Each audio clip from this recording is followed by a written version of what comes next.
Okay, what I'm doing now, I just made a menthol shower fizzy for when you are not feeling well and you want your sinuses to open. And so now I'm just going to make a regular bath bomb. I'm going to use, well, a couple of bath bombs. I'm going to use a cup of baking soda.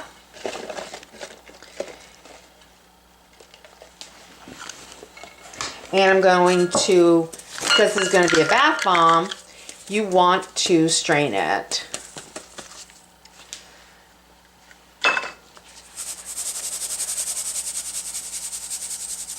You want to try to break up these clumps. And strain it some more. Okay, that looks good. Now, the next thing that I am going to put in here, I usually put in SLSA, but I want to try this other non-SLSA foaming ingredient, which it seems to be as irritating as SLSA. A lot of people like to wear a mask when they use it, and I usually do. So I just want to see how this is going to be a testing. I want to see how it comes out. Of course, if it comes out well, I will put it up for sale. But for now, I'm just going to consider this a test. So now I've got some Epsom salt and some fine Atlantic sea salt, which I tend to put in. I'm waiting on very fine pink Himalayan sea salt. I have the big grains, but sometimes they are really annoying in a bath bomb. So I'm not going to put the big grains in here. So I'm just going to have white in here. My next dry ingredient is kaolin clay, and a lot of people will use cornstarch to make it kind of smooth and silky. I like kaolin clay. I've done both, and you might be able to tell I do a lot of testing of bath bombs, so I really like the kaolin clay.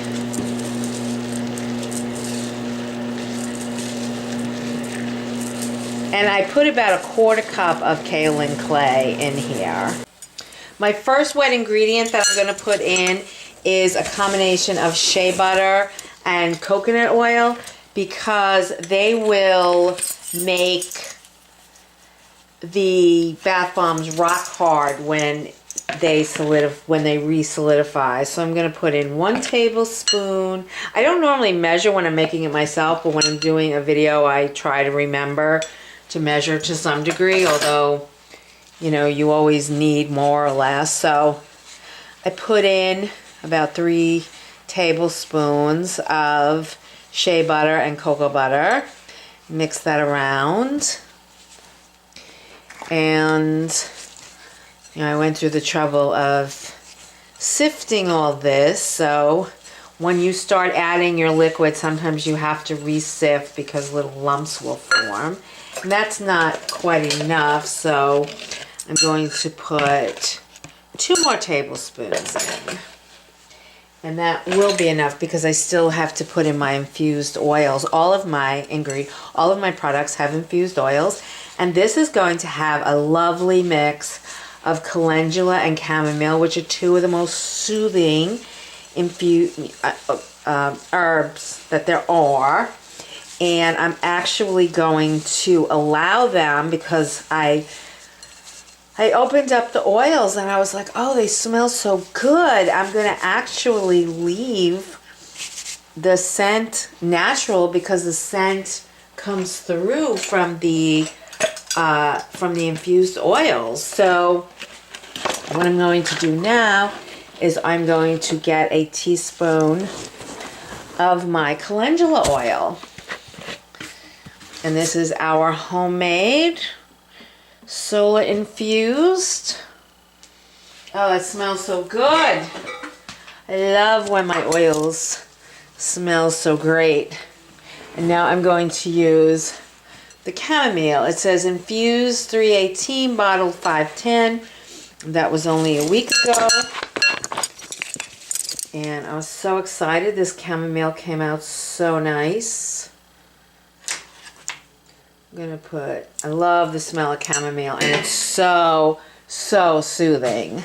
So I'm going to put 2 tablespoons of that. And it's, you know, I haven't put in the citric acid yet. And it's sort of like, it's more than wet sand. So if I didn't have more dry ingredients coming, this might be a little too wet. But it's not, and I do. So, but that infused oil is just soaking everything up. Oh, gorgeous. So it's in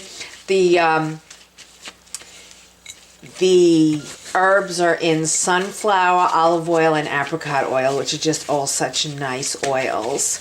So what I'm going to do now is I'm going to add a little bit of polysorbate, because that's another liquid ingredient. I'm going to put in about,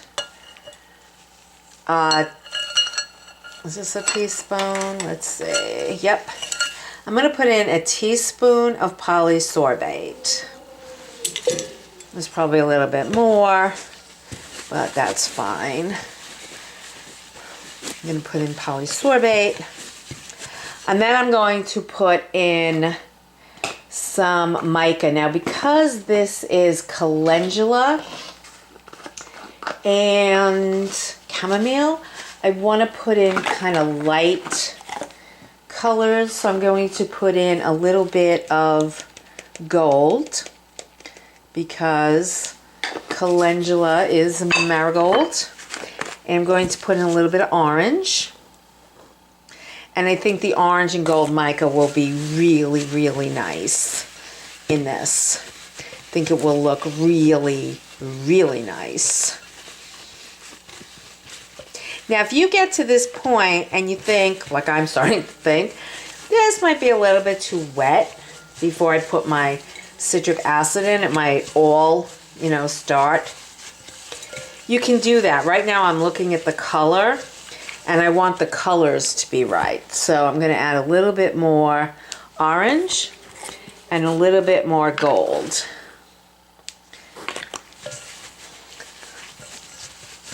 And the other thing you could do is divide it into 2 separate batches and have orange and gold. I'm hoping that it kind of goes through stripe. Now, I think that I'm going to add, I have a little bit of chamomile essential oil, and then I'm going to add a little bit of that. I think that would make it smell really nice. So let me get that, and I will do that. My tripod has gone to the big tripod place in the sky, so I keep forgetting that I have the camera on the counter. So I'm sorry if you've missed anything. I just put the chamomile essential oil in it. It smells wonderful. And this is starting to dry up a little bit. So now I'm going to add my ½ a cup of citric acid.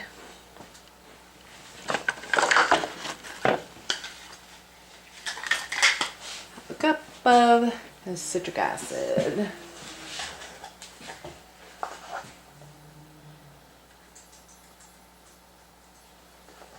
Okay.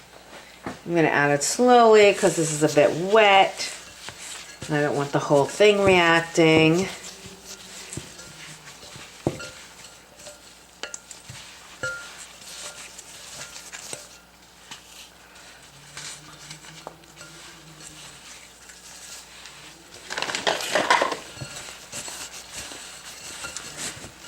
Dry it up a bit. Now it's much less wet than it was, so it's drying up a bit. And I think that putting this in the sunflower mold is going to be perfect. Perfect. I just don't like the color. I think I need more of something. Let me see. Let me see what else I have. Okay, I put in a little bit more diamond dust mica, a little more orange mica, and even a little bit of red mica. It's not making that much of a difference. I think what I'm going to do is, so that I don't ruin it, I'm going to separate these and color this a little bit more. I think I'm going to try the darker, see what happens.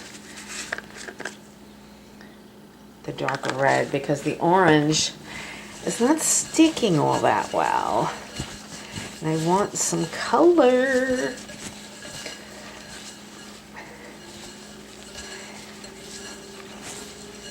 Okay, I got some red. Got some red here. And I've got citric acid in here. There's no reaction, so the way that I did it seems to be working quite well. So I'm going to put that to the side, and then I'm going to bring the orange back. Try to get a little bit more color in here.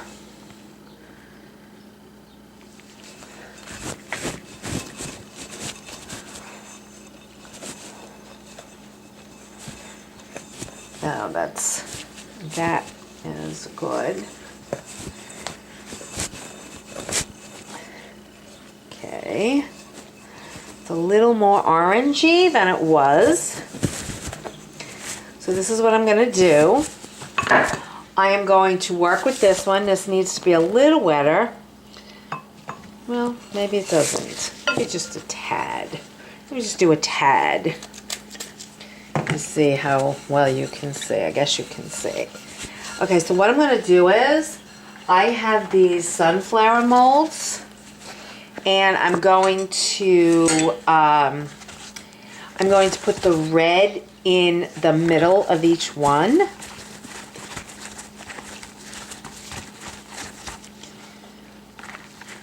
Let's see how that turns out. Put the red in. It's not really red, it's like reddish. Reddish. I'm going to put the red in. And then I'll put this in. Well, I don't know if you can see that, but this is, I filled the bottom with the red. I'm trying to get them into these little corners. I mean, this doesn't work a lot of the time, but I've tried to get a few petals to be more defined. And this last one I didn't get it all, so some of them I can get the petals in. When you're working with bath bombs, I mean, today's not so bad, but some days, you just don't have the time to play with it. But here, I'm going to try to get some of these petals in if I can, because that would look really pretty if I can get it more defined. This one does not seem to want to define itself. Find yourself, young flower.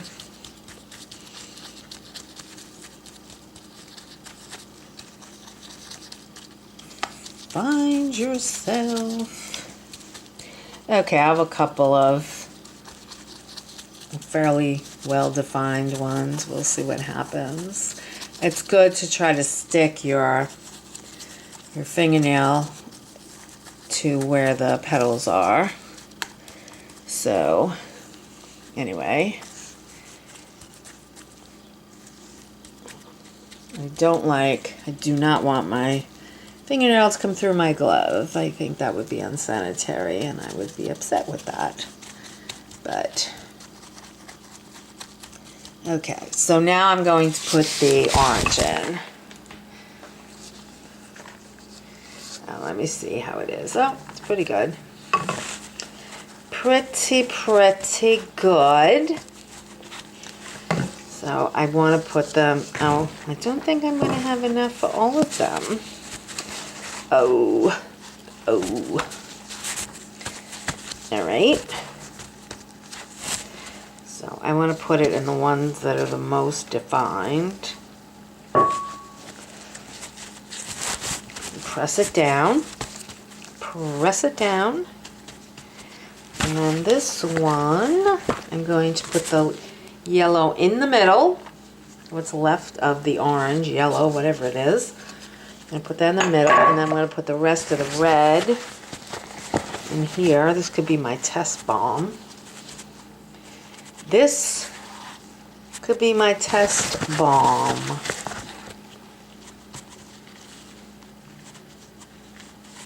Okay, so I got 4. And I don't know if you saw my shower fizzy one where I did a cup of baking soda and a half cup of citric acid and didn't add much more to it except a little bit of Epsom salt and some menthol chips. That yielded a balm and a half. So all the other things that I put in here, the kaolin clay, and you know, we got a little bit more of. So let me show you. So there they are. And what I'm going to do is I'm going to put them down by the dehumidifier and let them harden. Because when you have a mold that's as intricate as this one, you want it to be as well defined as you can possibly get it when you take it out. I mean, sometimes you lose a corner or whatever, but I find that the longer you leave them, the better they are. So I'm going to bring these down to the dehumidifier and I'll be back. Okay, so it's been 24 hours. I like to let these sit overnight. And, you know, it's damp again today, which, you know, it's May and I'm wearing sweaters and Uggs. The weather's not great. I don't know if the camera's picking this up. There's not a huge differentiation between the red and the orange. Let me take a couple more of these out. I thought I would situate you so you could see better. Okay, so I don't know if you can see it, but there is a two-tone. I don't know if you can see that, but the flowers are definitely darker than the bottom one. So if you want it more pronounced, you would make the two you know, somewhat different colors. It is coming apart a little bit on the bottom. Here's another one. I don't know how great the camera's picking this up, but you can see that there's definitely darker on top, and there's, you know, there's some little dents, but you'll never get the perfect bath bomb as far as I can tell. If you can, I'm not the person to do it. And this one, I don't know if you can see it. I think the camera's picking that up. This one looks more differentiated, and I didn't line them up with the ones you can see like this. I definitely did the fingers nail, you know, pushing the petals in over here, and not so much over here. It's a little blurred. The line's a little blurred. But those are the Chamomile, Calendula bath bombs, sunflowers, in shea butter, coconut oil. I know that earlier I had said cocoa butter. I don't put cocoa butter in my bath bombs anymore because it just made my tub too slippery and I had to clean it. It's not good for my jets. So shea butter, coconut oil, infused calendula oil, sunflower oil, calendula, infused with calendula, with extra virgin olive oil, apricot oil, and sunflower oil infused with chamomile, and some chamomile essential oils, some kaolin clay, and some polysorbate 80, and Epsom salt and fine Atlantic sea salt. So I believe that that's everything that's in these. These are really, really cute. Oh, I also put a non-SLSA foam in there, and I'm going to test that later. They just look so nice. I just want to take photos of them before I test the foaming, but I've been told that that foamer has no SLS in it, and it's quite nice. So I'm hoping to have a good result from that. So these are them. Happy bombing!